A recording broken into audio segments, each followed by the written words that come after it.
The string quartet was playing the Vivaldi Spring just 3 floors below, but all Clara could hear was the ragged, wet sound of her own breathing.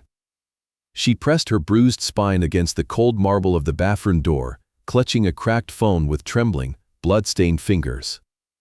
The brass lock rattled violently in its casing. He was outside in a sprawling New York estate full of high society elites celebrating her sister's wedding. There was not a single soul she could trust to save her except for a man whose name was only whispered in federal indictments. As the heavy mahogany door began to splinter, she pressed call. "Julian," she choked out, sliding to the floor. "Can you come get me?" A heavy, dead silence crackled through the tiny speaker. Clara held her ragged breath, waiting for a savior, waiting for a monster, waiting for anything at all. But the only answer she received was another deafening crash against the mahogany door. The thick wood splintered inward, sending violent tremors through the icy marble floor and straight into Clara's bruised spine. She squeezed her eyes shut. Dust rained down from the ceiling, completely coating the delicate, beaded lace of her pale pink gown. It was an obscenely expensive dress. A custom piece Harrison had forced upon her to ensure his wife looked like the perfect, compliant accessory for the cameras. Downstairs, senators and hedge fund managers were sipping vintage champagne and eating caviar, utterly oblivious to the monster hunting his wife in the third-floor master suite. Harrison was a man who bought hospitals and smiled. For charity galas, a billionaire darling of Manhattan who possessed a charming laugh and hands that had spent 3 years turning Clara into a ghost. She squeezed her eyes shut, fighting the nauseating wave of vertigo. For 3 agonizing years, she had survived by becoming invisible, holding her breath, staring at the floor, and burying the vibrant, passionate street chef she used to be under layers of heavy concealer and designer fabrics. She had endured the fractures, the isolation, and the suffocating control to protect her younger sister, Sarah, whose laughter currently echoed through the ballroom below. Harrison had made it explicitly clear that if Clara ever tried to run, Sarah would pay the price. But tonight, the golden cage had finally shrunk too tight. A simple, polite conversation with a caterer had ignited Harrison's paranoid rage, and he had dragged her up the grand staircase with a grip that left dark, purple fingerprints pressed deep into her arm. The brass hinges of the bathroom door shrieked in protest as another kick landed. Clara scrambled backward, her bare feet slipping on the polished Italian marble. She retreated to the furthest corner, wedging herself between the cold porcelain of the clothwood tub and the gilded vanity. Her lungs burned. She stared at the cracked screen of the burner phone lying uselessly in her palm. It was a cheap piece of plastic she had bought with stolen grocery cash, holding only one contact. The memory of the night she received that number flashed behind her eyelids. 3 months ago at a sterile museum benefit. Harrison had cornered her in a dark hallway, raising his fist to punish her for a perceived slight. But the blow never arrived. A hand had caught Harrison's wrist in midair, a hand belonging to Julian Vance. Julian was the apex predator of the city, a ruthless syndicate boss who commanded an empire built on blood and shadows. He had not shouted. He had simply looked at Harrison with eyes as cold as a frozen ocean, radiating a lethal menace that made the billionaire turn the color of ash. Before vanishing into the night, Julian had slipped a blank black card into Clara's trembling palm, whispering a promise that he would answer when the cage finally broke her. She had hidden that card inside the lining of her jewelry box, treating it like a holy relic, a desperate prayer she was too terrified to voice. A deafening boom shattered the air, violently pulling Clara back to the present. The heavy mahogany door finally gave way, splintering inward with a violent crash that rained jagged shards of wood across the pristine tiles. Harrison stepped through the ruined frame. His designer tuxedo was perfectly crisp, not a single thread out of place, but his eyes were wide, dilated, and absolutely psychotic. He breathed heavily, a twisted, triumphant smile stretching across his handsome face as he looked down at his cornered wife. He smelled of expensive scotch and raw, unhinged violence. The burner phone slipped from Clara's numb fingers, clattering loudly onto the tile floor. Harrison's eyes darted to the device, his smile faltering into a sneer of pure rage. He lunged across the bathroom with terrifying speed, his polished shoes crunching over the broken wood. He grabbed her by the torn fabric of her gown, hauling her up from the floor with a brutal yank that tore a breathless gasp from her throat. Clara did not fight back. She knew better than to fight a man who enjoyed the struggle. She simply let her body go limp, closing her eyes tightly, and waited for the inevitable blow to shatter her jaw. As his heavy hand drew back, casting a dark shadow over her face, Clara surrendered to the darkness, praying with every fractured piece of her soul that the phantom on the other end of the line was real and that Dominic Vance was already on his way. 30 miles away, buried deep beneath the glittering skyline of Manhattan, the air inside the subterranean level of the Obsidian Club was thick with the suffocating stench of expensive Cuban cigars and aged scotch. Dominic Vance sat perfectly still at the head of a massive mahogany table, his tailored charcoal suit absorbing the dim, moody lighting of the underground room. He was the undisputed king of the city shadows, a man who built his sprawling empire on calculated ruthlessness, unyielding logic, and an absolute lack of mercy.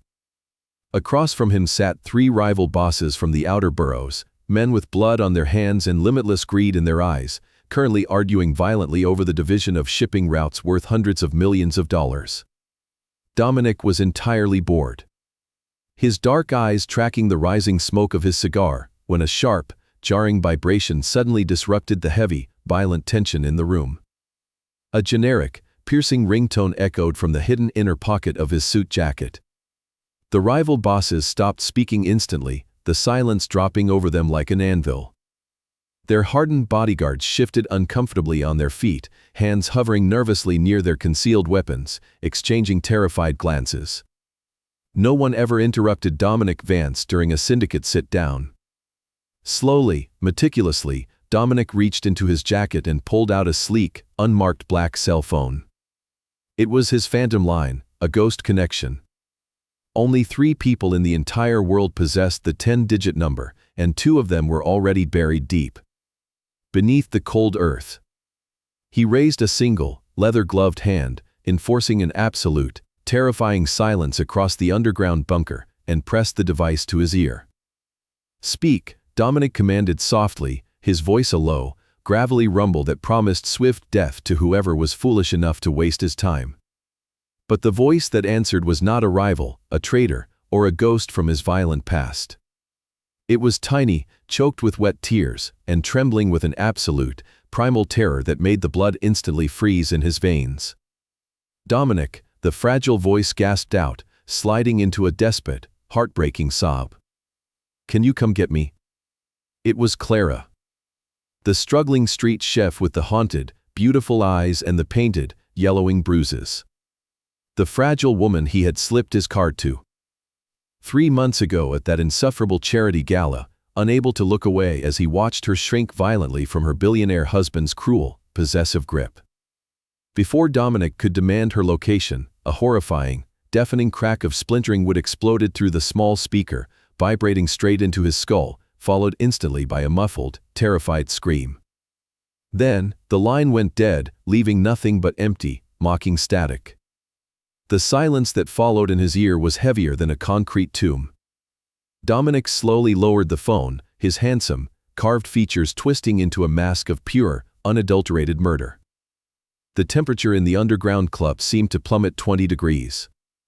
The rival boss from Queens opened his mouth to ask a question, but the words died instantly in his throat as he witnessed the terrifying transformation taking place across the table. The calculating, perfectly disciplined syndicate leader completely vanished, entirely consumed by a monstrous force of chaotic, violent destruction. Without a single word of warning, Dominic stood up. The movement was so abrupt, so brutally sudden, that his heavy leather wingback chair tipped backward and crashed violently onto the concrete floor. He slammed his massive hands underneath the edge of the solid mahogany table, the heavy muscles straining visibly beneath his bespoke suit, and flipped the 200-pound piece of furniture completely over. Crystal glasses shattered into thousands of deadly fragments, heavy glass ashtrays flew across the room, and hundreds of millions of dollars in Delicate underworld negotiations were violently tossed aside like meaningless garbage. The rival bosses scrambled backward against the brick walls in sheer, absolute terror, their elite security details frozen, far too terrified to draw their weapons against the apex predator of the New York criminal underworld. Dominic ignored their pathetic fear completely, his dark, lethal eyes locked on his lead enforcer, Marco, who stood near the steel-reinforced door with wide, shocked eyes. "Burn the meeting," Dominic ordered, his voice entirely lacking its usual smooth, terrifying control, replaced instead by a rough, vibrating menace that promised rivers of blood. "Call the men, get the armored cars, and lock down every single street leading to Long Island. I want every single weapon we own loaded. And out front in exactly 2 minutes. We are going to a wedding." His hardened men moved with frantic, terrified precision, instantly recognizing that their boss' dark, cold, calculated world had just completely stopped spinning for one singular purpose.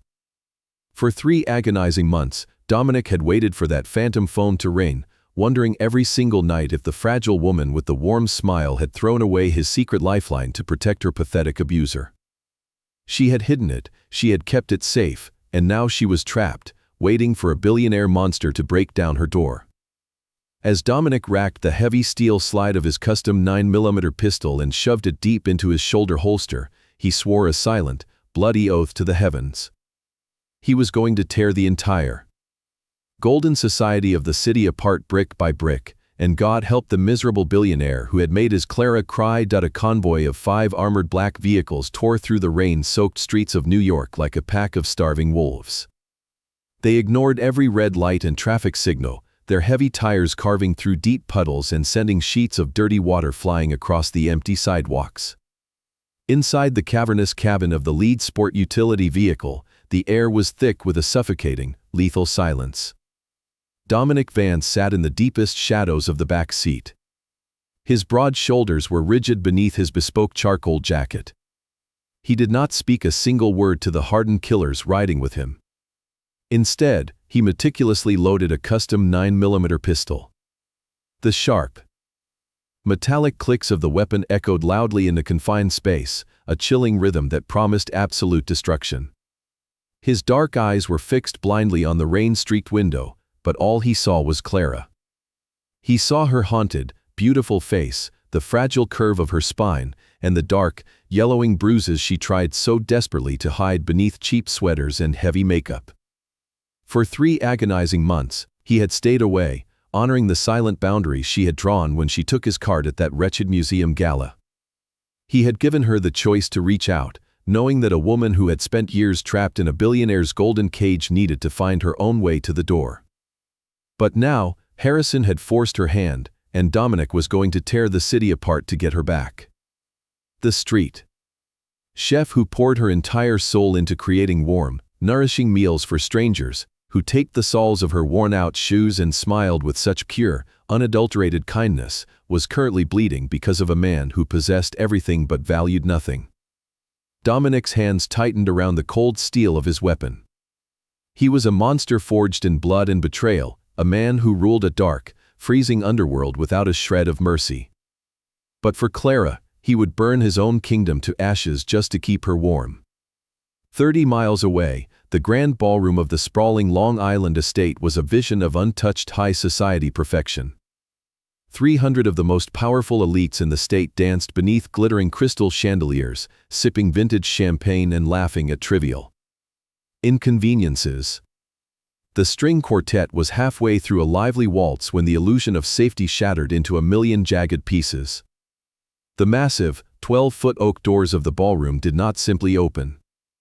They were violently kicked apart, slamming against the plaster walls with a deafening boom that sounded like a bomb detonating. The classical music died in an instant, replaced by the horrified gasps of senators, judges, and Wall Street titans. A dozen of the syndicate's most lethal enforcers flooded into the pristine sanctuary. They wore dark tactical gear over their suits, spreading out with terrifying military precision to lock down every exit and cover every window. The wealthy guests froze in sheer, paralyzing terror, their expensive crystal flutes slipping from trembling fingers to shatter on the polished marble floor. The heavy scent of imported white roses and expensive French perfume was instantly swallowed by the sharp, metallic tang of rainwater, wet asphalt, and impending violence. These untouchable elites, who manipulated laws and destroyed working-class lives from the safety of their velvet-lined boardrooms, were suddenly trapped in a reality where their money meant absolutely nothing. Then, the apex predator of the criminal underworld stepped over the threshold. Dominic Vance did not rush. He walked with the slow, deliberate, heavy stride of a king stepping into a freshly conquered territory. The sea of terrified socialites parted instantly, scrambling backward to avoid breathing the same air as the phantom whose name they only dared to whisper. Behind locked doors. He moved to the very center of the ruined reception, his dark, calculating gaze sweeping over the trembling crowd. These were the people who turned a blind eye to Harrison's cruelty, the people who protected a monster because his bank accounts were full. Dominic felt nothing but cold, burning disgust for every single one of them. He stopped in front of the head table, looking down at a trembling state politician who was currently gripping his wife's arm in sheer panic. "Where is Harrison?" Dominic asked, his voice a low, gravelly vibration that carried effortlessly across the dead silent room. It was not a request. It was an absolute, terrifying demand that promised rivers of blood if he did not receive an answer. Two of Harrison's personal security guards, large men in cheap suits, foolishly stepped forward, reaching toward their concealed holsters. Before their fingers even brushed their weapons, Dominic's lead enforcer slammed the butt of his rifle into the first guard's jaw, dropping him to the floor in a spray of crimson, while another syndicate soldier effortlessly choked the second guard into unconsciousness. The crowd shrieked in horror, falling back even further. Dominic did not even blink at the sudden, brutal violence. He kept his lethal gaze locked on the trembling crowd, racking the slide of his pistol with a sharp, echoing crack that made a dozen wealthy women flinch in unison. "I will not ask again," Dominic murmured, the terrifying calm in his voice cutting straight through the opulent, shattered room. "Where is he?" Clara felt the brutal, unforgiving grip of Harrison's fingers twisting into the tender roots of her hair.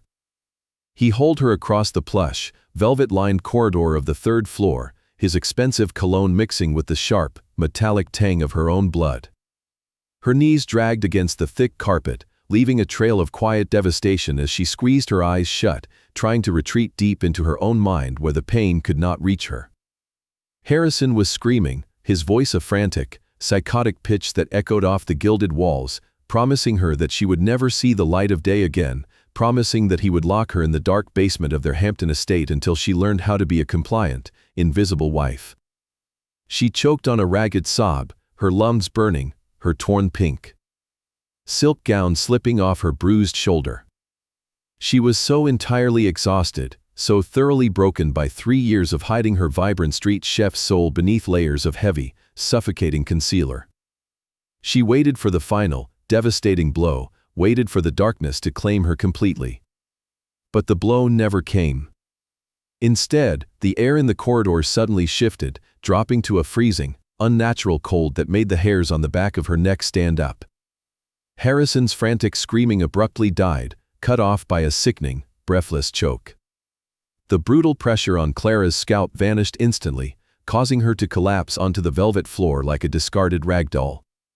She forced her heavy, swollen eyes open, her vision swimming through a haze of fresh tears. A towering shadow eclipsed the warm hallway lighting. Dominic Vance had arrived. He did not run, and he did not shout. The apex predator of the New York underworld moved with the terrifying, silent grace of a hunting wolf. Without uttering a single syllable, Dominic wrapped his massive, black leather-gloved hand directly around Harrison's throat. He lifted the 6-foot billionaire completely off the carpet, slamming him backward against the damask wallpaper with the brutal, unstoppable force of a runaway freight train. The impact rattled the antique sconces on the walls. Clara watched, paralyzed by a mixture of shock and sheer awe, as her untouchable, billionaire husband, the man who bought politicians and smiled perfectly for high society cameras, was reduced to a pathetic, dangling insect. Harrison's pristine designer tuxedo bunched around his shoulders as he kicked his polished shoes wildly in the empty air, his hands clawing uselessly at Dominic's unyielding, iron grip. Dominic's handsome face was carved from absolute, merciless stone, his dark eyes radiating a lethal, freezing promise of death. He applied pressure. A wet, horrifying crack echoed through the quiet corridor as Harrison's windpipe shattered under the immense strength of the Mafia boss. The billionaire's eyes rolled back into his skull, his face turning a sickening shade of violent purple as he gasped fruitlessly for a single breath of air. He was a monster who had tortured Clara for years, but in the hands of the syndicate king, he was absolutely nothing. Dominic released his grip, stepping back with a look of supreme, icy disgust. Harrison crumpled to the floor like bags of heavy, rotting garbage, clutching his crushed throat and making pathetic, gurgling sounds as he writhed on the expensive carpet. Dominic did not even spare the broken billionaire a second glance. The terrifying, lethal aura of the underworld boss vanished in an instant, evaporating the very second he turned his dark eyes away from the wreckage and down toward Clara. The monster retreated, and the protector took his place. Dominic dropped gracefully to his knees right there on the blood-stained carpet, completely ignoring the dust and ruin dirtying his bespoke, charcoal suit. He reached out with trembling, hesitant care, his large hands hovering over her small, bruised frame as if she were made of the most delicate, spun sugar. Clara flinched. Instinctively, a tragic reflex born from years of abuse, but Dominic just froze, waiting with infinite patience until she slowly opened her eyes. When their gazes finally met, Clara saw no violence, no anger, only a deep, profound sorrow and an ocean of unyielding devotion. He slowly removed his leather gloves, tossing them carelessly onto the floor, meeting to feel her skin without any barriers. His warm, calloused fingertips gently brushed a stray, blood-soaked curl away from her forehead, his touch lighter than a falling feather. "Clara," Dominic whispered, his low, rumbling voice as soft and soothing as a midnight lullaby. "I have you now. You never have to hide again." The contrast was so staggering, so deeply overwhelming, that Clara finally let out a ragged, shattered breath. This man, who had just crushed a billionaire's throat without a single thought, was looking at her like she was the most precious, vital thing in the entire universe. She felt the heavy, suffocating weight of 3 years of terror slowly begin to crack, melting away under the warm, steady anchor of his presence. She was entirely broken, painted in ugly, yellowing bruises and wearing a shredded, ruined gown, but as Dominic carefully wrapped his strong arms around her trembling body, pulling her gently against his broad, solid chest, Clara finally knew what it felt like to be completely, untouchably safe. Clara shivered violently, her small body trembling like a fragile leaf caught in the devastating wake of a hurricane. The luxurious, pale pink silk of her custom designer gown hung in tragic, tattered ribbons around her bruised thighs, the delicate fabric utterly ruined by the violence of the man currently gasping for air on the bloody carpet behind them. Her skin, once flushed with the heat of the busy restaurant kitchen where she used to create culinary magic, was now a canvas painted in cruel, yellowing bruises and fresh, crimson cuts.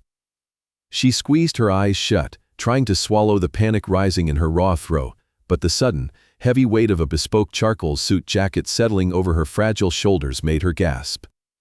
Dominic Vance moved with a terrifying, silent reverence, carefully wrapping the warm, silk-lined wool around her trembling frame.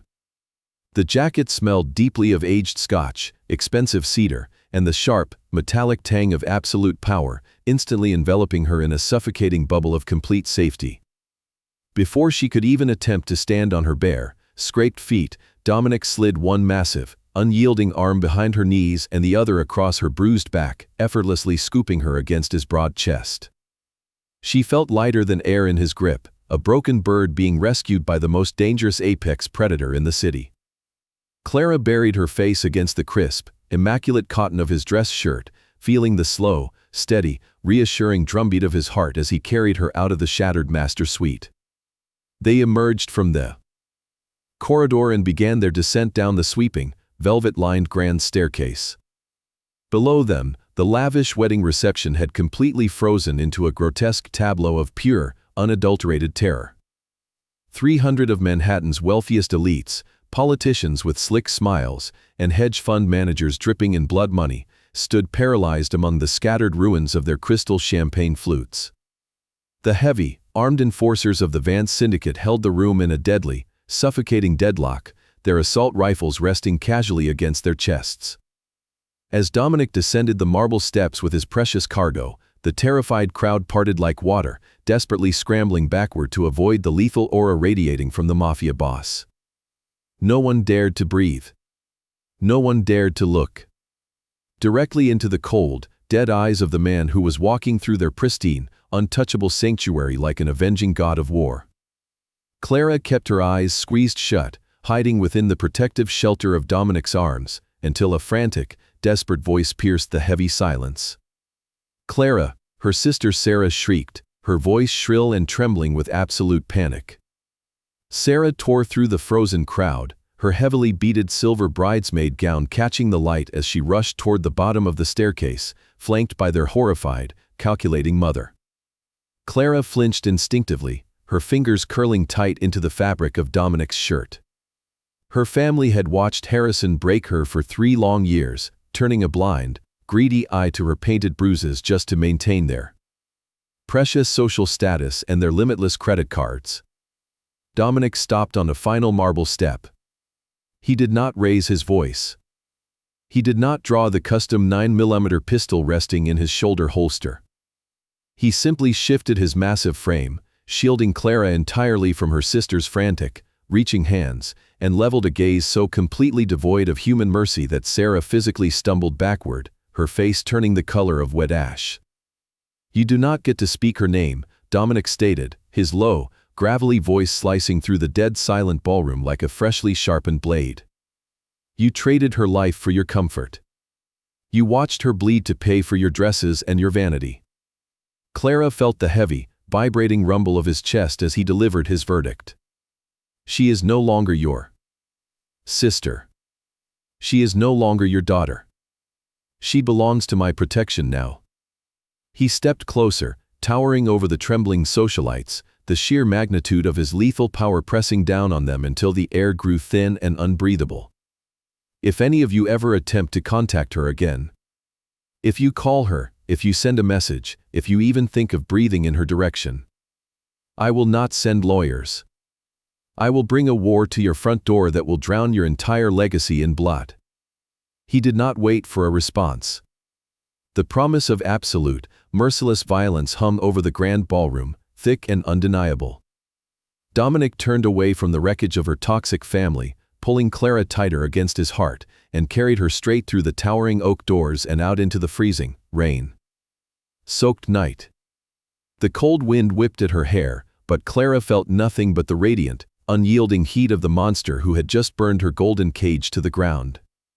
For the first time in 3 agonizing years, she took a deep, full breath, leaving the nightmare behind forever as Dominic carried her toward the convoy of idling, armored black vehicles. The heavy, armored doors of the black sport utility vehicle sealed with a definitive, airtight thud, entirely shutting out the freezing rain and the distant, panicked sirens of the elite world Clara was leaving behind. Inside the cavernous cabin, the air was thick with the scent of gun oil and Dominic's rich, cedar cologne. She sat huddled against the plush leather, her ruined pink silk gown clinging to her battered frame, shivering so violently that her teeth rattled. Dominic sat rigidly beside her, his massive presence acting as a physical shield against the nightmare they had just escaped. The convoy of unmarked vehicles tore through the rain-slicked shadows of the city, weaving seamlessly through abandoned industrial districts and forgotten alleyways, ignoring every traffic law as they moved like phantoms through the night. Clara clutched her side, a sharp, white-hot agony radiating from her ribcage with every shallow breath she took. Dominic noticed her suppressed whimper immediately. "Drive faster," he commanded the stone-faced man behind the wheel, his low voice vibrating with a barely leashed, terrifying fury. The driver did not hesitate, flooring the accelerator until the heavy vehicle practically flew across the wet asphalt. They arrived at a towering, featureless high-rise hidden deep within the city's financial district, a fortified ghost property completely erased from every public record and city map. Dominic did not wait for his men to open her door. He stepped out into the subterranean parking garage and gently scooped Clara back into his arms, carrying her effortlessly toward a private, biometric elevator. The ascent to the penthouse was swift and silent. When the polished steel doors parted, Clara was carried into a sprawling, immaculate sanctuary of dark marble, floor-to-ceiling windows, and modern, cold luxury. She felt her bruised body being lowered onto a massive, impossibly soft bed in a dimly lit guest suite. Within minutes, a private syndicate doctor arrived, a silent, efficient older man carrying a heavy leather medical bag. He worked with absolute, professional precision, asking no questions about the terrifying, yellowing bruises painting Clara's skin or the violent fracture in her ribs. Throughout the agonizing examination and the careful wrapping of her torso, Dominic refused to leave the room. He retreated into the deepest corner of the suite, folding his muscular arms across his broad chest, standing as a silent, immovable sentinel. He watched the doctor's every single movement with dark, lethal eyes, wrapped in a quiet, suffocating fury that promised a slow, agonizing death to the man who had broken her.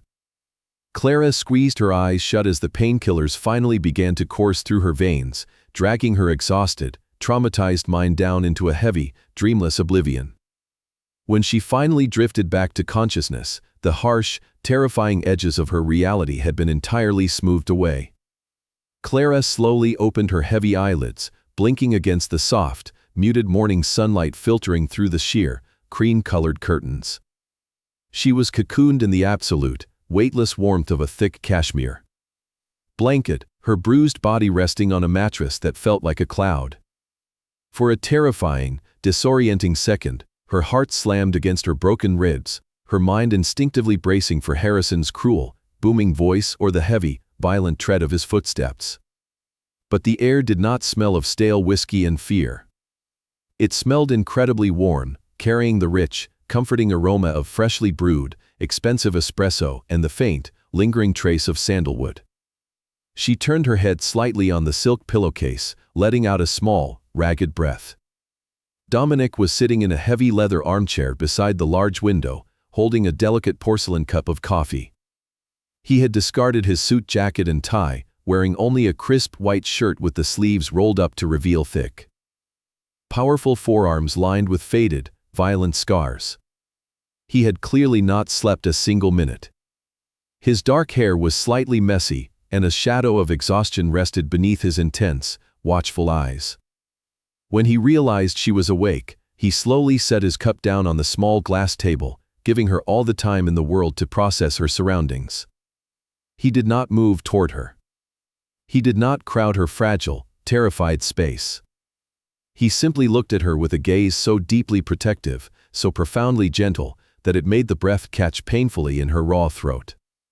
"You are safe here, Clara," Dominic murmured, his deep voice wrapping around her battered soul like a physical shield.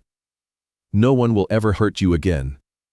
Clara stared into the eyes of the ruthless Mafia boss, a man whose name made the entire city tremble in absolute terror, and for the first time in 3 long, agonizing years, she closed her eyes without feeling an ounce of fear, finally allowing herself to surrender to the sudden, overwhelming safety of his sanctuary.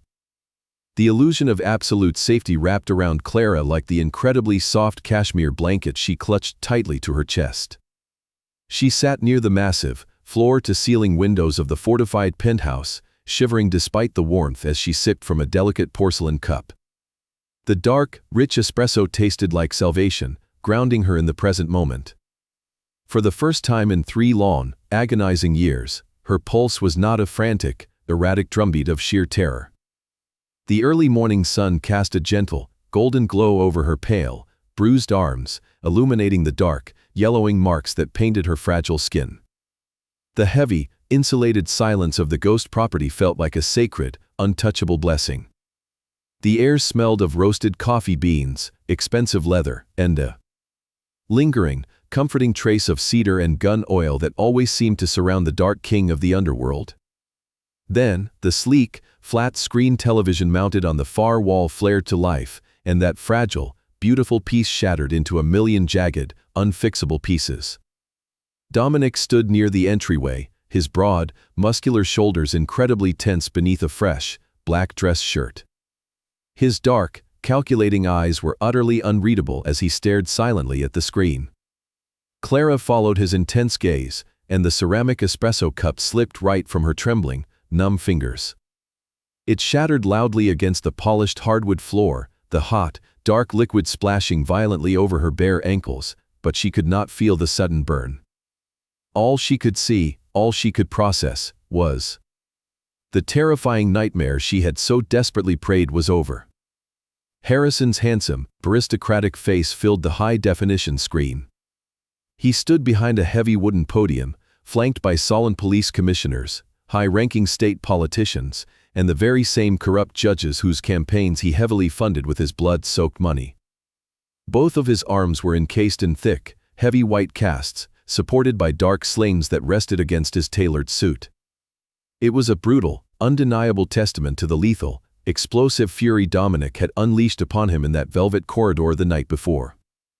But it was not the sight of his broken bones that made Clara's blood run absolutely cold.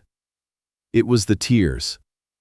Harrison wept freely before the flashing cameras, his face a perfectly meticulously manufactured mask of absolute devastation and heartbreak. He looked exactly like a desperate, grieving husband whose entire, perfect world had just been violently ripped away. His voice, that same chilling, psychotic voice that had whispered unspeakable, horrifying threats into her ear while pressing her bruised face against the cold, hard basement floor of their Hampton estate, now trembled with a sickening, practiced sorrow. He looked directly into the camera lenses, his gaze feeling as though it were piercing right through the television screen and digging straight into her soul. He begged, his voice cracking perfectly, for the safe return of his beloved, cherished wife. Clara felt the oxygen completely leave her lungs, her chest tightening so violently she thought her fractured ribs might actually splinter and pierce her heart. Harrison leaned closer to the cluster of microphones, letting his fake, crocodile tears catch the bright, popping flashes of the hungry press. He declared, with a voice shaking with dramatic, rehearsed agony, that a notorious, ruthless crime boss had violently kidnapped his fragile bride right from their very own wedding reception. The reporters shouted frantic, overlapping questions, but Harrison simply bowed his blonde head, letting a single, tragic tear slip down his cheek for the morning news viewers to consume. He then raised his head and announced a staggering $10 million reward for any information leading to her safe return. The sheer magnitude of that number dropped like a bomb in the quiet penthouse. He was effectively turning every single citizen, every corrupt police officer, and every greedy bounty hunter in the entire state of New York into a lethal weapon aimed straight at her and Dominic. The broadcast suddenly cut to a scrolling banner showing Clara's face, a beautiful, smiling photograph from a charity gala where she had spent the entire evening hiding fresh bruises beneath heavy makeup.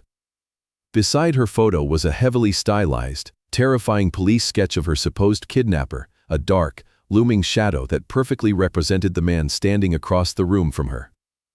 The crushing, suffocating weight of Harrison's ultimate manipulation crashed over her like a freezing, black tidal wave.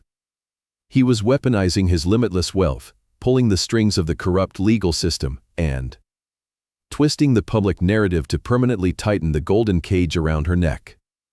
He was not looking for his missing wife. He was hunting down his escaped, disobedient property, and he was using the full, crushing weight of the federal government to do it. Clara began to hyperventilate, her breath coming in short, ragged gasps as the terrifying reality fully set in. She looked at Dominic, this dark, lethal mafia boss who had risked absolutely everything, who had literally burned a high society ballroom to ashes just to pull her out of the dark. The police would never stop until they found her. The federal bureaus would tear the entire city apart brick by brick for a $10 million bounty. If they found her hiding here in this sanctuary, they would pull Dominic down into the abyss. With her, they would lock him in a federal prison for the rest of his life, or worse, the dirty cops on Harrison's payroll would simply execute him in the street and call it a heroic rescue. Panic, pure, blinding, and absolute, clawed mercilessly at her raw throat. She could not let this beautiful, dangerous protector fall because of her broken, cursed existence. She could not let his entire syndicate crumble because he had shown a fleeting, miraculous moment of mercy to a battered, invisible street chef. Clara aggressively pushed the heavy cashmere blanket away, completely ignoring the sharp, stabbing agony in her broken ribs as she stood up on trembling, bare feet. She took a desperate, frantic step toward the heavy penthouse door, her mind spiraling into a dark, terrified conviction. She had to leave this safe haven. She had to turn herself in right this very second. If she walked into a police precinct right now and surrendered to the nightmare, she could tell them she ran away on her own. She could tell them Dominic Vance had absolutely nothing to do with it. She could take the fall, return to the freezing basement, endure Harrison's horrific wrath, and sacrifice her own fragile life to save the only man who had ever truly tried to protect her. Clara stumbled blindly toward the heavy oak door of the penthouse, her bare feet slipping against the polished marble floor as the suffocating weight of a $10 million bounty crushed the air from her lungs. She had to leave, had to walk out into the freezing city rain and surrender her bruised body to the corrupt police force hunting her, because if she stayed, Harrison would use his limitless wealth to drag Dominic down into a federal prison cell. Her trembling hand reached for the brass handle, tears of absolute panic spilling hot and fast down her pale, battered cheeks. But before her shaking fingers could even brush the cold metal, a massive, unyielding wall of solid muscle blocked her path. Dominic Vance did not move with panic or haste. He stepped in front of the door with the slow, deliberate grace of a lethal predator, his dark, calculating eyes locking onto her terrified, tear-streaked face. He reached out, his large, calloused hands gently but firmly gripping her fragile, bruised shoulders, halting her frantic retreat. Clara tried to pull away, choking on a ragged sob as she pleaded with him to let her go, begging him to understand that she was nothing but a cursed, broken thing who would only bring his entire underworld empire crashing to the ground. She babbled frantically about the news broadcast, about the police, about the absolute, terrifying reach of her billionaire husband. Dominic did not argue or raise his low, gravelly voice. Instead, he pulled her gently against his broad, solid chest, tucking her head beneath his chin until the frantic drumming of her panicked heart met the slow, steady, reassuring rhythm of his own. He smelled of expensive cedar and rain, a scent that instantly wrapped around her shattered nerves like a heavy, protective blanket. He held her there, a silent, unmovable anchor in the middle of her raging storm, until her ragged breathing finally began to slow. Then, Dominic slowly pulled back just far enough to capture her chin in his warm hand, forcing her tearful, hollow eyes to meet his piercing, midnight gaze. He looked at her not with pity, but with a fierce, burning respect that made her pulse jump.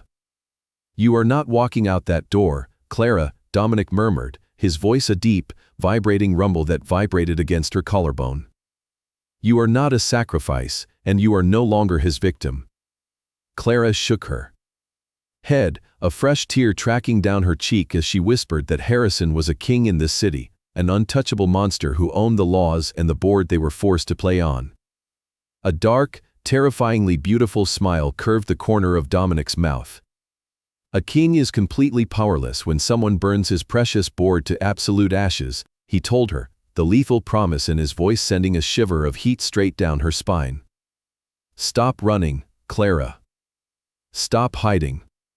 He turned you into a victim for 3 years, but right now, in this very room, I am asking you to become the weapon."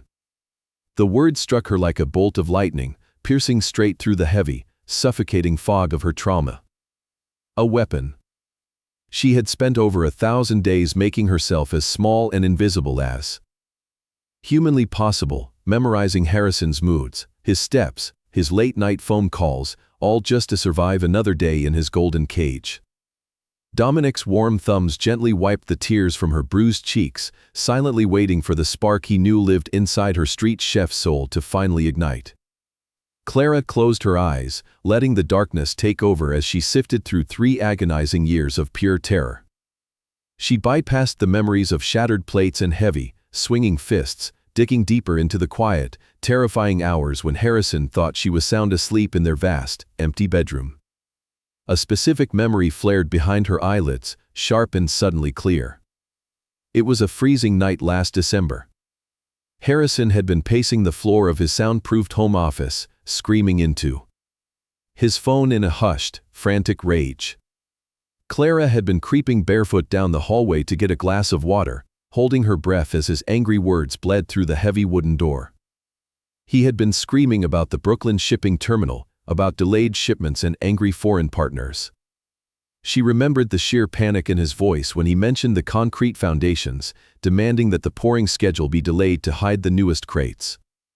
Clara opened her eyes, the fog of fear entirely evaporating, replaced by a sudden, freezing realization that made the blood roar in her ears. She stared up into Dominic's waiting, expectant face, her small hands slowly lifting to grip the crisp cotton of his white shirt. "The Brooklyn shipping terminal," Clara whispered, her voice no longer shaking, but ringing with a cold, hardened clarity that surprised even herself. "Harrison owns the new expansion project on the docks. I heard him arguing with a contractor last winter." She took a deep breath, the pieces of the puzzle violently snapping together in her mind. "He is not just a real estate developer, Dominic. He is laundering dirty money for the Russian mob. He delayed the construction schedule so they could hide illegal, untraceable weapons and massive shipments of heroin right inside the wet concrete foundations of the new pier before it dried." A deadly, profound silence blanketed the luxurious penthouse. Dominic stared down at her, his dark eyes flaring with a sudden, possessive heat and a surge of absolute, lethal pride. The invisible, battered street chef had just handed the apex predator of the New York underworld the exact key to completely decapitating a billionaire's untouchable empire. Clara felt a new, unfamiliar fire burning fiercely in her chest, incinerating the last remaining shreds of the terrified victim she used to be. She was no longer running. She was ready to burn Harrison's entire kingdom to the ground. Clara moved slowly down the sweeping mahogany staircase of the fortified penthouse. She wore a soft, oversized black cashmere sweater she had found folded at the foot of her bed. The sleeves swallowed her bruised hands, and the hem fell midway down her bare thighs, completely drowning her fragile frame in the dark, intoxicating scent of cedar and expensive cologne. It was Dominic's sweater, and the heavy fabric felt like a physical shield against the freezing memories of her destroyed wedding gown. For 3 years, she had been trained to walk without making a single sound, conditioned by Harrison's explosive temper to exist as a silent, invisible ghost in her own home. But as her bare feet met the cold marble of the lower level, new, unfamiliar rhythm took hold of her pulse. She followed the low hum of deep voices and the sharp, metallic clicks of assembling weapons until she reached a pair of heavy steel doors. Clara took a deep breath, her fractured ribs giving a sharp throb of protest, and pushed the doors open. The war room was a cavernous, dimly lit command center that smelled of roasted espresso and lethal intent. A dozen glowing monitors lined the far wall, casting a pale, blue light over cases of tactical gear and stacks of untraceable ammunition.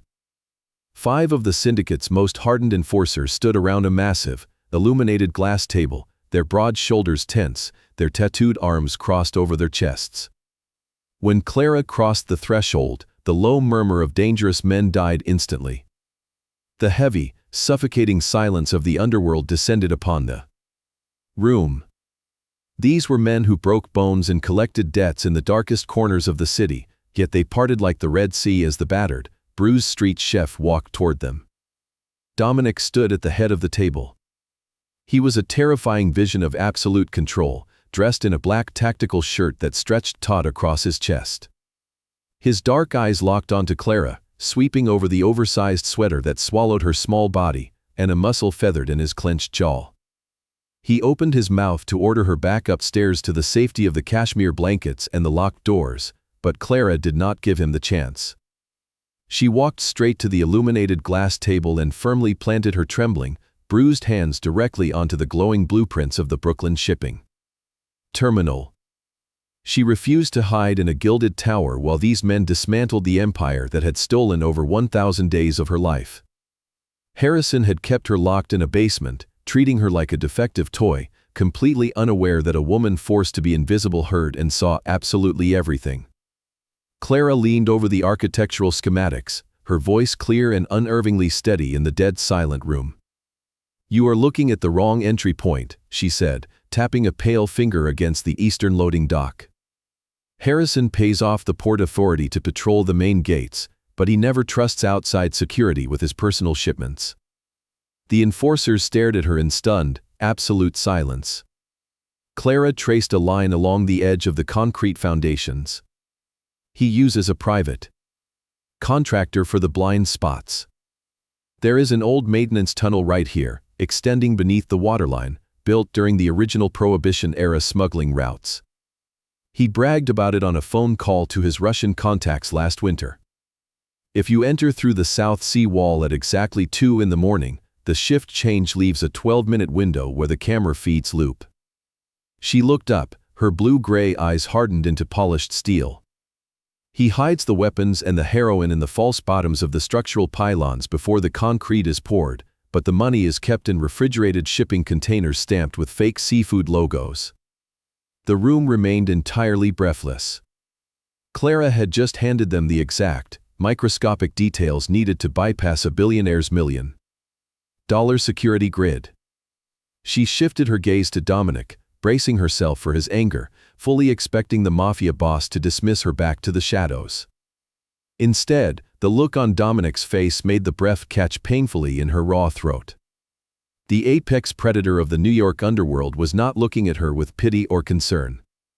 He was staring at her with a dark, consuming fire that threatened to burn the entire room to ash. His chest rose and fell with a heavy, ragged breath. The sheer, possessive pride radiating from his dark eyes was so intense it felt like a physical touch against her skin. He did not see a broken, battered victim. He saw a queen who had just laid a sword at his feet. Dominic slowly placed his large, calloused hand over hers on the glowing blueprint, his thumb gently tracing the bruised knuckles of her fingers. 12 minutes, Dominic murmured, his low, gravelly voice sending a wave of electric heat straight down her spine. "We only need 10.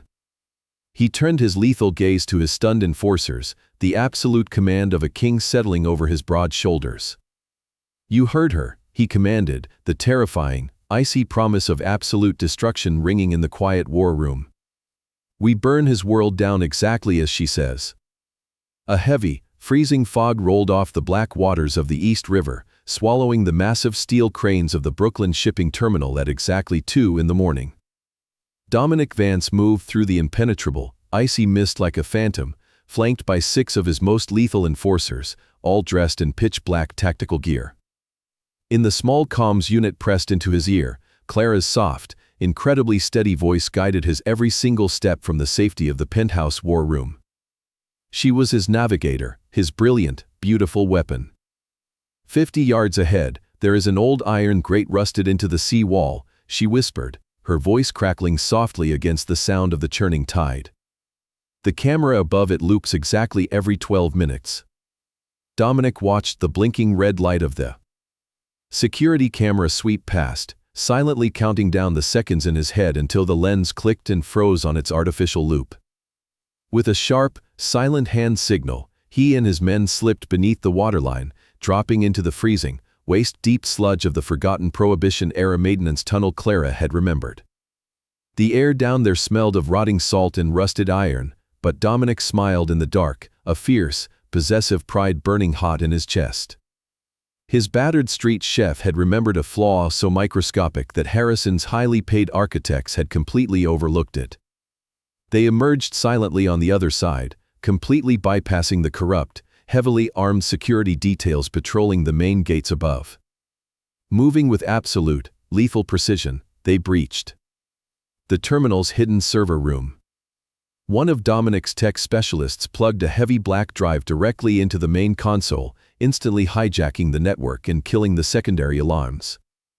"The manifests are locked under shell corporations," Clara murmured in his ear, the rapid clicking of a keyboard echoing behind her voice. "Look for the containers stamped with false seafood freight logos, specifically Atlantic Blue Catch." Dominic led his men through the labyrinth of towering, rusted metal boxes until they found the exact, isolated row Clara had described. He pulled a heavy set of bolt cutters from his tactical vest and snapped the thick, lead seal of the primary container. As the heavy corrugated doors groaned open, the harsh glare of their tactical flashlights swept over the interior, illuminating the rotten core of Harrison's untouchable billionaire facade.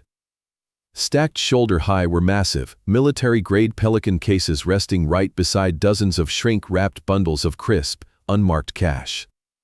Dominic stepped inside, his combat boots thudding softly against the metal floor. He sliced open the thick plastic of the nearest pallet with his combat knife. It was dirty, untraceable Russian blood money, millions upon millions of it, meant to flow through the concrete veins of the new pier. "Pack the cash," Dominic commanded his men, his low voice vibrating with a cold, terrifying anticipation. "All 50 million of it. Leave the heavy cases exactly where they are." His enforcers moved like a well-oiled machine, swiftly loading the massive stacks of currency into heavy, waterproof duffel bags. Dominic walked over to the military Pelican cases and violently kicked the latches open, exposing thousands of illegal, high-caliber weapons and brick after brick of pure, uncut heroin. He deliberately kicked the pallets over, spilling the lethal contraband across the dirty floor for the entire world to see. Harrison had built his pristine, untouchable reputation on the broken, bleeding back of a woman he thought was entirely powerless. Tonight, that same woman was pulling the very foundations of his empire out from under his expensive shoes.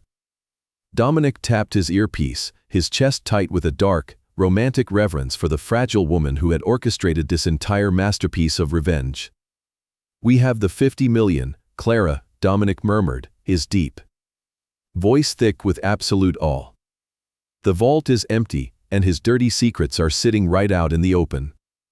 Back in the penthouse, Clara let out a shaky, triumphant breath that sounded like music to his ears. "Trigger the silent alarm on the main gate," she instructed, her voice dropping into a cold, hardened whisper that made his pulse race. "Let the federal authorities see exactly what the great Harrison truly is." Dominic signaled his tech specialist, who instantly tripped the silent, federal panic wire wired into the port's mainframe. Sirens did not wail, but somewhere in the city, federal agents were already scrambling to their armored vehicles, zeroing in on the exposed, undeniable evidence of Harrison's massive, international treason. With the heavy bags of stolen Russian millions slung over their broad shoulders, Dominic and his men vanished back into the freezing, foggy abyss of the maintenance tunnel, leaving the glittering, false empire of Clara's abuser completely primed for an explosive, highly public execution. The soft, bruised purple light of early dawn crept across the sprawling floor-to-ceiling windows of the fortified penthouse, chasing away the heavy shadows of a sleepless night. Clara sat perfectly still on the edge of the massive leather sofa, her legs tucked beneath her, a thick, woven cashmere blanket wrapped tightly around her trembling, battered shoulders. The air in the cavernous room was thick with the scent of freshly brewed espresso and the lingering, dangerous aroma of Dominic's cedar and gunpowder cologne. Dominic stood just behind her, an immovable, silent sentinel in the quiet room, his heavy, warm hand resting gently against the nape of her neck. He did not speak, and she did not want him to. They both simply stared at the enormous flat-screen television mounted on the far wall, watching the absolute, glorious destruction of a monster unfold in high-definition color. The morning news anchors were completely breathless, their usually polished, calm voices cracking with frantic excitement as live, shaky helicopter footage captured the chaotic scene down at the Brooklyn shipping terminal. Federal tactical teams swarmed the concrete pier like a colony of angry, destructive ants, their heavy armored vehicles smashing right through the main security gates that Harrison had spent millions of dollars outfitting with corrupt guards and advanced technology. Clara leaned forward, her breath catching painfully in her raw throat as the hovering camera zoomed in on the massive, rusted shipping containers stamped with the familiar, fake Atlantic blue catch logos. She had cooked in his immaculate, sterile kitchens and scrubbed his pristine floors while he built this filthy, blood-soaked empire, and now she was watching it burn to the ground. Heavily armed agents dragged out the illegal, high-caliber military weapons, and the shrink-wrapped bricks of pure heroin that Dominic and his syndicate enforcers had deliberately left exposed to the freezing night air. The news ticker at the bottom of the screen flashed in bright, urgent red letters, explicitly tying the massive haul of illegal contraband directly to the corporate signatures of Harrison's primary real estate development firm. It was a flawless, undeniable frame job, a beautiful trap woven from the very truths Harrison thought he had buried deep beneath the wet concrete. Clara felt a sudden, fierce tremor of poetic justice vibrate through her fragile, healing bones. For 3 agonizing years, Harrison had meticulously crafted a pristine, untouchable billionaire facade, wearing $10,000 tailored suits and smiling perfectly for high society magazine covers while he quietly, methodically tortured her behind locked, soundproof mahogany doors. He had made her feel smaller than a grain of dust, completely invisible to a world that worshipped his wealth. Now, the entire world was seeing the filthy, rotten core of his golden cage exposed under the harsh, glaring lights of federal spotlights. The television broadcast suddenly switched to live, panicked coverage of the stock market opening bell, and Clara watched with wide, disbelieving eyes as the shares of Harrison sprawling enterprise went into an immediate, catastrophic free fall. Financial pundits shouted over each other in sheer panic as the numbers dropped by 10%, then 20%, and then plummeted into an absolute, irrecoverable abyss before the market could even halt trading. Her phone, resting on the glass coffee table, vibrated loudly with a breaking news alert, stating that every single member of Harrison's prestigious board of directors had just resigned via mass text message, desperately scrambling like rats off a sinking ship to distance themselves from the radioactive fallout of his crimes. The federal government had already moved in with lethal speed, mercilessly freezing every single dime in his domestic and offshore accounts before he could even attempt to salvage a penny of his ruined fortune. Clara closed her eyes for a brief, beautiful moment, letting the sweet, intoxicating reality of his public ruin wash over her bruised and battered soul. The cruel, arrogant man who had controlled her every single breath, who had violently mocked her tears and treated her like defective, worthless property, was currently being hunted by the very federal authorities he used to casually bribe. He had absolutely nothing left in this world. No money, no political power, no pristine reputation to hide his monstrous nature behind. His perfect, golden empire was burning to absolute ashes right on live television, and the black smoke rising from the ruins was the most beautiful, liberating thing Clara had ever witnessed. She slowly opened her blue-gray eyes and looked up at Dominic, the dark, ruthless mafia boss who had handed her the very match used to start the fire. His sharp, sculpted jaw was set in hard, unforgiving lines, but his dark, midnight eyes burned with a fierce, possessive pride as he looked down at her fragile face. His large, rough thumb slowly stroked the sensitive, bruised skin at the base of her neck, a silent, powerful validation of the brilliant, devastating strike she had masterminded. Clara reached up, her small, pale fingers wrapping gently around his thick wrist. She squeezed his warm hand, the heavy cashmere sweater slipping slightly off her healing shoulder, and for the very first time since she had met the cruel billionaire who broke her, Clara actually smiled. It was a cold, dangerous, incredibly genuine smile, forged in the brutal fires of her survival and sharpened by the lethal, protective man standing behind her. Harrison had tried to bury her alive in the dark, but instead, he had unwittingly planted a seed that grew into the very weapon of his absolute destruction. The massive, high-definition monitors in the penthouse war room cast a pale, icy blue glow over Clara's completely still face. She sat beside Dominic in the heavy silence, her bruised hands tightly gripping the soft black cashmere of his oversized sweater, her eyes glued to the hacked security feed playing out on the screen. The untouchable, pristine billionaire she had feared for 3 agonizing years was utterly falling apart in real time. The grainy, silent footage showed Harrison's private, subterranean parking garage. Harrison burst out of his biometric elevator, his usually perfect, golden hair plastered to his sweating forehead, his expensive tailored suit wrinkled and stained with the frantic panic of a hunted rat. He was awkwardly dragging a heavy leather duffel bag with his 2 broken, plaster-encased arms, crying out in visible agony with every single, desperate step he took toward his armored car. Clara felt a strange, detached numbness wash over her battered soul as she watched her abuser scramble for his pathetic life. He was fleeing the city, abandoning his burning empire, terrified of the federal agents closing in on his massive, spectacular treason.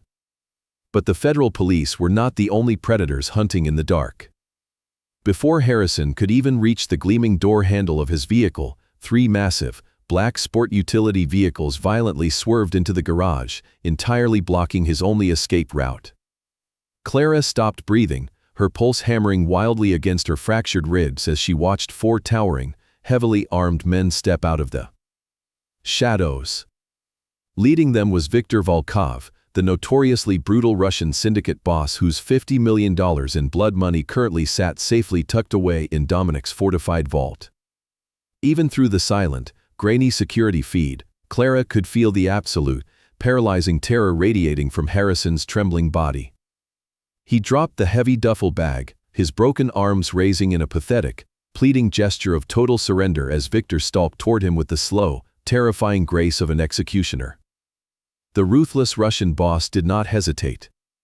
He struck Harrison directly across the face with the heavy steel barrel of his weapon, sending the broken billionaire crashing violently onto the filthy concrete floor. Clara squeezed her eyes shut for a brief, fleeting second as Viktor's men aggressively hauled Harrison's limp, bleeding body off the ground and dragged him mercilessly into the back of their vehicle, leaving nothing behind but the discarded bag and a dark smear of blood. The monitors suddenly clicked off, plunging the war room back into a heavy, insulated silence. Clara let out a shaky, trembling breath, the scent of Dominic's rich cedar and gunpowder cologne wrapping around her like a physical, protective shield. She turned her head slowly, looking up at the Dark King standing right beside her. Dominic's sharp, sculpted jaw was set in stone, his midnight eyes calculating the lethal, invisible chessboard laid out before them. The quiet ticking of the antique wall clock was the only sound in the room for 20 long, agonizing minutes. Then, the encrypted burner phone resting on the illuminated glass table violently buzzed to life, its harsh, vibrating ring shattering the quiet peace. Dominic did not rush. He picked up the small device with total, absolute calm, pressing it slowly to his ear. Clara sat perfectly still, listening to the muffled, heavily accented voice of the furious Russian boss bleeding through the tiny speaker. Viktor Volkov was calling from a rotting, abandoned meatpacking plant deep in the forgotten industrial district. His demands were brutal and explicit. He wanted his stolen $50 million back by dawn, or he would completely carve Harrison into unidentifiable, bloody pieces. Clara felt the blood rush in her ears, the overwhelming, terrifying reality of the criminal underworld pressing down on her fragile shoulders. She had cooked in pristine, silent kitchens and hidden her yellowing bruises beneath silk gowns, entirely ignorant of the lethal, unforgiving monsters that truly ruled the night. Dominic listened in absolute, terrifying silence, his broad, muscular chest rising and falling with a slow, measured rhythm. He did not negotiate. He did not offer excuses or explanations. He simply disconnected the call, tossing the black phone back onto the glass table with a definitive, dismissive clatter. The heavy, suffocating silence returned, pressing against Clara's lungs as she waited for the Mafia boss to issue his commands. But Dominic did not call his hardened enforcers. He did not reach for his heavy, loaded weapons. Instead, he slowly turned his entire, towering body toward her, focusing the full, consuming weight of his dark, intense gaze entirely upon her battered, beautiful face. He stepped closer, closing the small distance between them, and gently rested his large, incredibly warm hands on the armrests of her chair, boxing her in with his absolute safety. "Victor has him," Dominic murmured, his voice a low, vibrating rumble that made her stomach flutter. "He wants his money, Clara, or he ends the man who broke you." Clara stared up into his fathomless eyes, her breath catching painfully in her throat. She expected him to formulate a tactical plan, to move his soldiers like pawns, but Dominic was doing something far more terrifying. He was surrendering his absolute power directly to her. "I have the money," Dominic whispered, his thumb gently brushing a stray lock of brown hair away from her pale cheek. "But this is not my war. He stole 3 years of your precious life. He locked you in the dark and made you believe you were absolutely nothing." Dominic leaned in, his lips brushing softly against the shell of her ear, his breath hot and intoxicating. "I am placing his worthless, pathetic life entirely in your hands, my queen. You tell me what to do. Do we buy his life, or do we let him die in the dirt?" Clara closed her eyes, the sheer, staggering magnitude of her sudden, absolute power making her dizzy. The invisible, terrified street chef was gone, completely burned away by the dark, protective fire of the monster kneeling before her, leaving only the ultimate, unquestionable judge of her abuser's pathetic existence. The heavy steel doors of the rotting meatpacking plant groaned open, protesting against the rusted hinges with a sound like dying metal. Clara stepped across the threshold, the freezing night air clinging to her skin, but she did not shiver. She walked straight into the blinding, harsh halogen lights of the Russian kill room, refusing to hide behind the broad, tactical shoulders of the men who flanked her. She moved with a slow, deliberate grace, her chin tilted high, the heavy cashmere of Dominic's sweater acting as a royal mantle draped over her fragile frame. For 3 agonizing years, she had been trained to look down, conditioned by violent, sudden strikes to make herself as small and invisible as humanly possible. But tonight, walking beside the apex predator of the New York underworld, she looked like an absolutely untouchable queen. Dozens of heavily armed syndicate soldiers formed an impenetrable, lethal wall around them, their tactical rifles lowered but ready, their eyes sweeping the blood-stained concrete floor. The air inside the cavernous warehouse was thick with the foul, metallic stench of old copper and rotting decay, a fitting tomb for the man who had turned her life into a living hell. In the center of the vast, empty room, beneath the unforgiving glare of a single, swinging industrial lamp, kneeled the monster who had broken her ribs and shattered her spirit. Harrison was entirely unrecognizable from the pristine, untouchable billionaire who had smiled perfectly for magazine covers just 24 hours ago. He was battered, covered in dark, wet blood, his expensive tailored suit shredded and soaked with the filthy grime of the slaughterhouse floor. His golden hair was matted to his sweating forehead, and his hands were bound tightly behind his back with thick, rough zip ties. Viktor Volkov, the notoriously brutal Russian boss, stood casually in the shadows behind him, a heavy, silver-plated pistol resting lazily in his massive grip. When Clara's soft footsteps echoed against the cold concrete, Harrison snapped his head up. His bruised, swollen eyes widened in absolute, pathetic shock as they locked onto his missing wife. He saw the cold, unyielding strength in her blue-gray eyes, and he saw the terrifying, protective shadow of Dominic Vance looming just inches behind her, ready to slaughter anyone who dared to breathe in her direction. "Clara," Harrison gasped, his voice a pathetic, trembling rasp that echoed horribly in the dead silent warehouse. "Clara, please." He violently dragged his knees across the filthy floor, crawling toward her like a beaten dog until Dominic's enforcers raised their weapons, freezing him in place. "Tell them to let me go," Harrison begged, fresh tears carving paths through the blood and dirt on his ruined face. "Tell them I am your husband. Remember the life we built together, Clara. Remember our home." Clara stared down at the man who had kept her locked in a dark basement, who had treated her like defective, disposable property, and she felt absolutely nothing. No fear, no pity, not a single trace of the suffocating terror that used to paralyze her lungs. He was just a pathetic, empty shell of a man bleeding on a dirty floor. "I can give you everything," Harrison sobbed, his voice breaking into a frantic, hysterical shriek as he desperately tried to bargain for his worthless life. "I have offshore accounts they did not freeze. Millions. 50 million, 100 million. I will give you all my properties, all my money. Just tell this Russian animal to let me walk away. Save me, Clara, please." He openly wept, a billionaire reduced to begging the very street chef he had tortured for a crumb of mercy.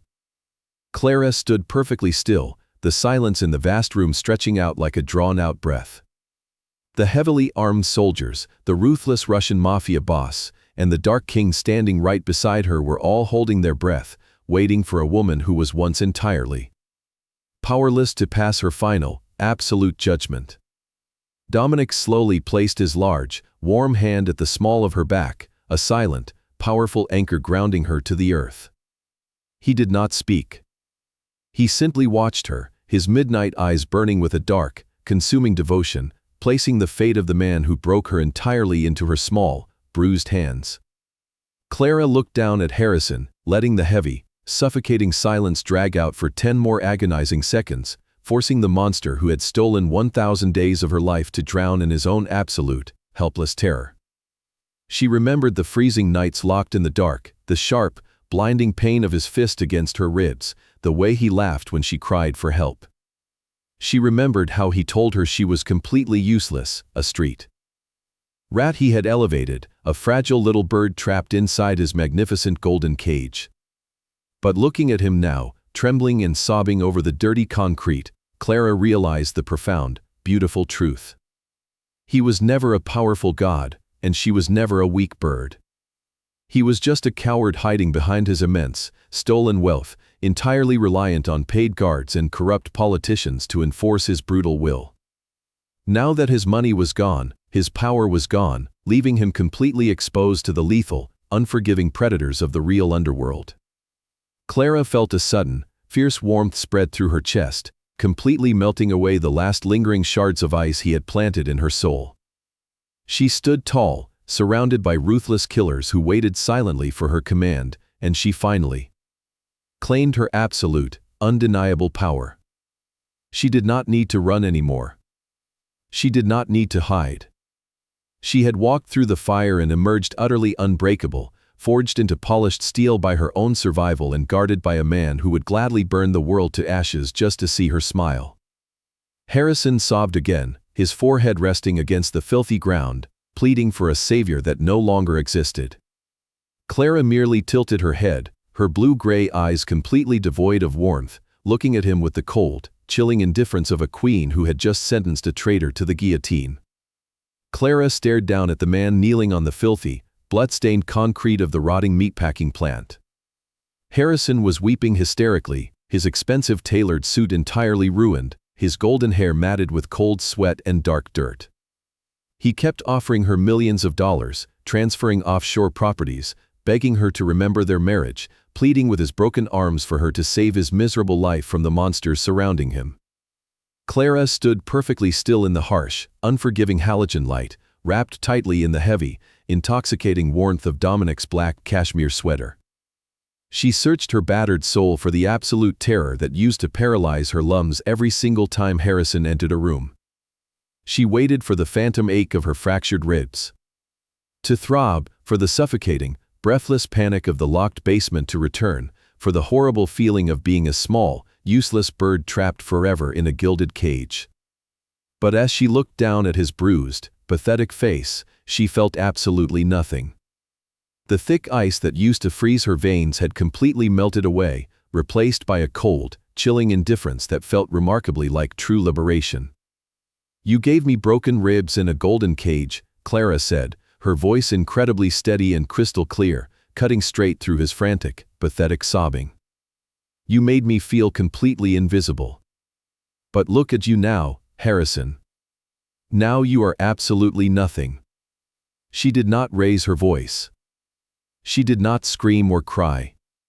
She simply delivered the absolute, crushing truth. Harrison opened his bleeding mouth to beg again, to offer more empty promises, but Clara had already turned her back on him. She shifted her gaze to the towering, lethal shadow standing right beside her. Dominic watched her with eyes as dark and consuming as midnight, his broad, muscular shoulders relaxed but utterly dangerous, waiting patiently for his untouchable queen to issue her final, absolute judgment. The apex predator of the New York underworld was completely ready to tear Harrison apart with his bare hands if she asked him to. But Clara gently raised her small, pale hand and placed it flat against Dominic's solid chest, feeling the steady, powerful rhythm of his heart beating right beneath his black tactical shirt. "I do not want him," Clara murmured, looking up into Dominic's fierce, protective gaze. "He is not worth our time." A slow, terrifyingly beautiful smile spread across Dominic's handsome face. It was the dark, proud smile of a ruthless king who had just watched his queen conquer her greatest demon and claim her own absolute power. Dominic turned his lethal attention to Viktor Volkov, the massive Russian syndicate boss waiting impatiently in the shadows of the warehouse. With a single, sharp nod of his head, Dominic signaled his hardened enforcers. They immediately tossed the heavy, waterproof duffel bags filled with $50 million in stolen, untraceable cash directly at Viktor's feet. The Russian boss smiled a cruel, jagged smile, and his men instantly grabbed the screaming, thrashing billionaire by his broken, plaster-encased arms. Harrison shrieked Clara's name, his desperate, agonizing cries echoing horribly off the rusted metal walls, but the sound faded into meaningless background noise as he was violently dragged away into the absolute nightmare of the Russian mob's brutal mercy. Dominic gently placed his large, warm hand at the small of Clara's back, guiding her away from the rotting warehouse and out into the crisp, freezing night air. The heavy steel doors slammed shut behind them, sealing away her dark past forever. The distant city lights glittered beautifully across the black, churning waters of the river, reflecting the brilliant, dangerous new world she had chosen. Clara stopped walking on the cracked pavement and turned to fully face the ruthless Mafia boss who had pulled her out of the shadows. She rose up onto her bare toes, wrapping her arms tightly around his thick, muscular neck, and pulled him down to her level. When her soft lips finally met his, it was not a desperate plea for safety, but a fierce, claiming vow forged entirely in fire and shadow. Dominic wrapped his massive, powerful arms tightly around her waist, lifting her effortlessly off the cold ground, returning the deep kiss with a raw, consuming devotion that silently promised he would gladly burn down the entire world just to keep her warm. And there, beneath the pale, beautiful moonlight, Clara finally knew she was completely home. Thank you so much for listening to this incredible story on Sunni Romance today. Did you love Clara's journey from a broken captive to a powerful queen, and would you like to see more stories where the Dark Protector helps the heroine find her own undeniable strength? Let me know all your thoughts down in the comments, and please do not forget to subscribe for more dark, thrilling romances coming your way very soon.